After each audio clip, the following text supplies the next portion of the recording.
इस बार 1 कदम और आगे जिस तरीके से हरियाणा प्रदेश से सबसे पहले कहा था इतने पानी का प्रबंध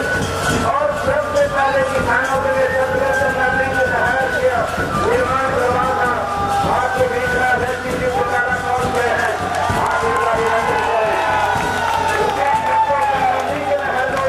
इन्होंने मंगवाने का काम किया मसाला चलाना लेते हुए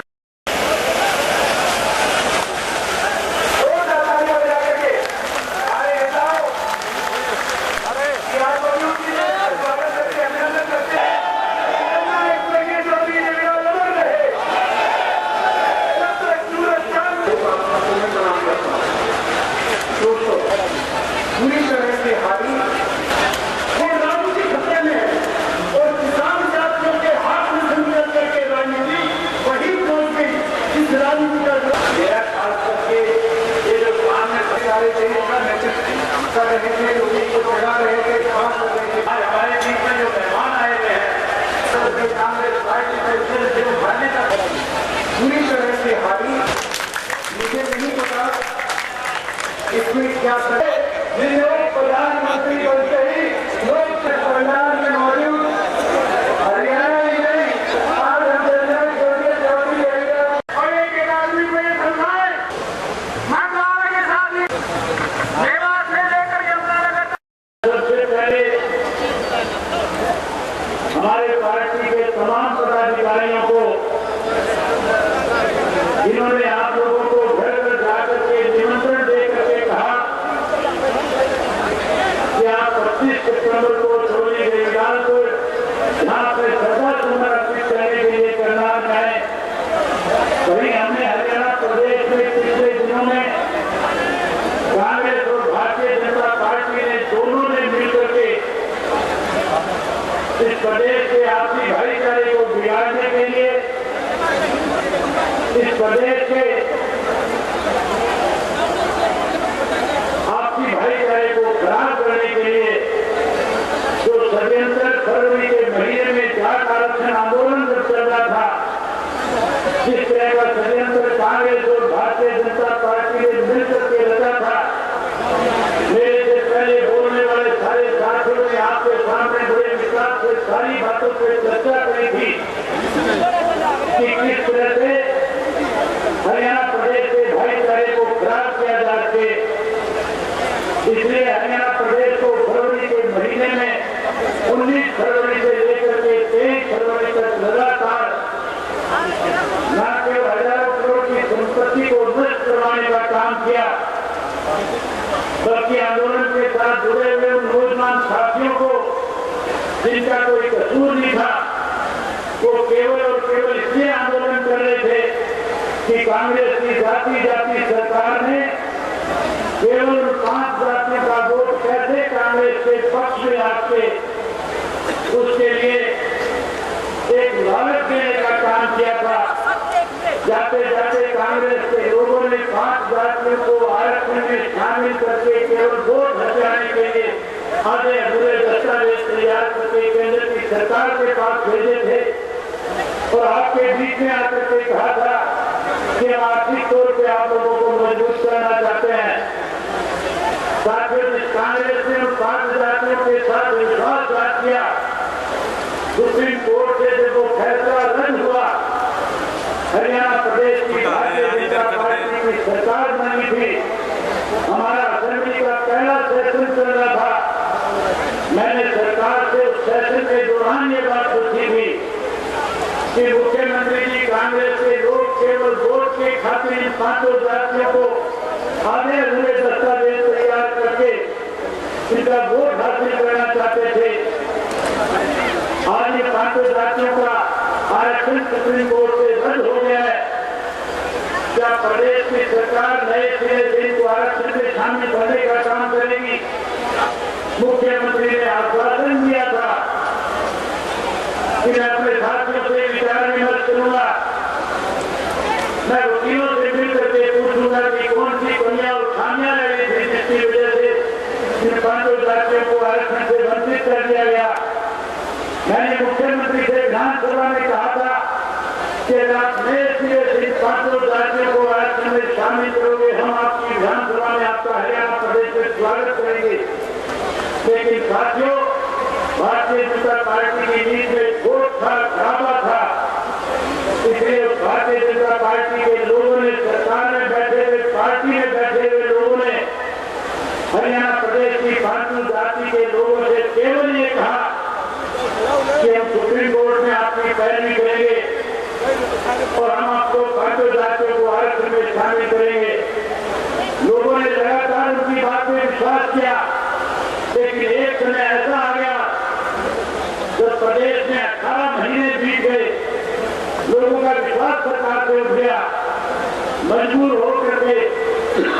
जाट समाज के लोगों ने इस हरियाणा प्रदेश में आंदोलन करने का काम किया। आंदोलन साथियों इसलिए कर रहे थे कि आश्वासन सरकार की तरफ से दिया गया था, भरोसा सरकार की तरफ से दिया गया था। सरकार को याद दिलाने के लिए लोग आंदोलन कर रहे थे, शांतिप्रिय ढंग से आंदोलन करना था, कहीं कोई झगड़ा और विवाद नहीं था। पूरे देश का अखबार, पूरे देश का मीडिया ये कह रहा था कि पहली दफा है कि कहीं आंदोलन हो रहा है और उस आंदोलन में किसी को कोई तकलीफ नहीं है। जो कोई उस रास्ते से गुजरने वाला व्यक्ति था, लोगों ने हाथ जोड़ करके उससे कहा था, हम हमारी सरकार को याद दिलाना चाहते हैं कि आप हमारे साथ विश्वासघात कर रहे हो, इसलिए हम आपको आगे नहीं जाने देंगे। लेकिन आप हमारे मेहमान हैं, आप हमारे पास रुके। लोगों ने उनके पास रुके, लोगों ने अपने घरों के घर खाली करके उनको मेहमान की तरह अपने घरों में रखने का काम किया था। साथियों, आंदोलन करने वाले वो लोग जिसकी वजह से हरियाणा प्रदेश के अंदर इस सरकार का कान खोलने का काम कर रहे थे, आज हम सब लोग यहाँ इस सद्भावना तमाम सवालों को उपस्थित हुए हैं। अपने प्रिय नेता स्वर्गीय चौधरी देवीलाल जी के 103वीं जयंती के अवसर पर अपनी श्रद्धांजलि अर्पित करने चौधरी साहब के साथ, जिनको आप सब लोग और उस दौर में भी हम सब लोग साहू कहा करते थे, चौधरी देवीलाल जी का बिहार से बहुत लगाव था। हम सबों के नेता, महान समाजवादी नेता जननायक कर्पूरी ठाकुर जी से उनका बहुत ही व्यक्तिगत लगाव। एक ऐतिहासिक जनसैलाब जननायक स्वर्गीय चौधरी देवीलाल के जन्म दिवस पर करनाल की धरती पर हुआ और वहाँ पर एक बदलाव की आवाज़ मेरे को लगता है सारी रीजनल पार्टीज की तरफ से रखी गई और ये एक शुरुआत है। मैं तो ये मानता हूँ कि आज ये शुरुआत है जहाँ देश के कमेरे वर्ग के लोग एक मंच पर आए और आने वाले समय में उम्मीद रखता हूँ देश के अलग अलग कोणों से इसी तरह लोग एक मंच पर आकर 1989 की तरह एक आवाज़ बुलंद करेंगे जिसमें कमेरे किसान मजदूर की लड़ाई लड़ी जाएगी। और मुझे लगता है कि आज देश को ज़रूरत है, क्योंकि भारतीय जनता पार्टी ने जो वादे किए थे आज झूठ बोल बोल कर लोगों के वोट हथियाने का काम किया, मगर असलियत ये है कि आज फ़ायदा उन चुनिंदा 5 परिवारों को पहुँचाया जा रहा है और 5 परिवार इस देश के अंदर, चाहे वो किसान की चीज़ हो, चाहे वो मजदूर की चीज़ हो, छोटे दुकानदार की चीज़ हो, उसको कमर्शलाइज तरीके से बेच रहे हैं। और देश के अंदर एक बहुत बड़ी क्रांति आएगी जहाँ किसान, कमेरा, छोटा दुकानदार संगठित होकर एक आवाज़ जवाब देना चाहिए, जरूरी है। देखिए, एक बहुत स्ट्रैटेजिकली हिंदुस्तान को कदम उठाना पड़ेगा, क्योंकि एक लड़ाई में कोई देश जाता है तो सबसे ज़्यादा नुकसान किसानों के बच्चों को होता है। आज हरियाणा का 10वां हिंदुस्तान की आर्मी में जवान हमारे प्रदेश से आता है और अगर वहाँ पर कोई जवान शहीद होता है तो मातम हरियाणा में बनता है। तो मुझे लगता है कि मजबूती के साथ हम सबको एक सोचकर कदम उठाना पड़ेगा। नीतीश कुमार जी थे, शिवपाल यादव जी थे, सीपी सिंह जी थे, केसी त्यागी जी थे और ने जो चौधरी देवीलाल की विचारधारा से जुड़े लोग थे, उनने सब। आतंकवाद खत्म होना चाहिए और आतंकवाद के खिलाफ समाजवादी पार्टी पूरी तरीके से। चौधरी देवीलाल जी को याद करने का उनका जन्मदिन मनाने के लिए आए नीतीश कुमार। जिस तरीके के आतंकवादी हमले हो रहे हैं भारत के ऊपर, आप इसको किस तरीके से देखते हैं? सरकार जो भी मजबूत कदम उठाएगी हम उसके साथ रहेंगे।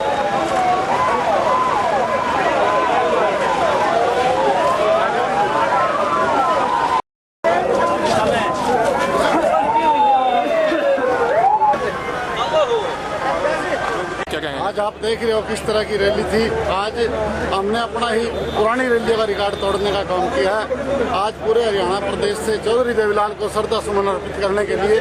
लाखों की संख्या में यहाँ पर लोग आए हुए थे और इतना मतलब सबने बढ़िया बताया आयोजन को कि ऐसा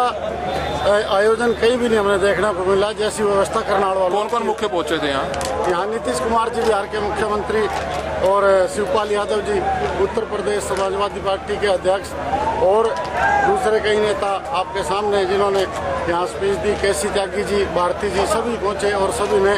चौधरी देवीलाल को श्रद्धा सुमन अर्पित करने का काम किया। ठीक है।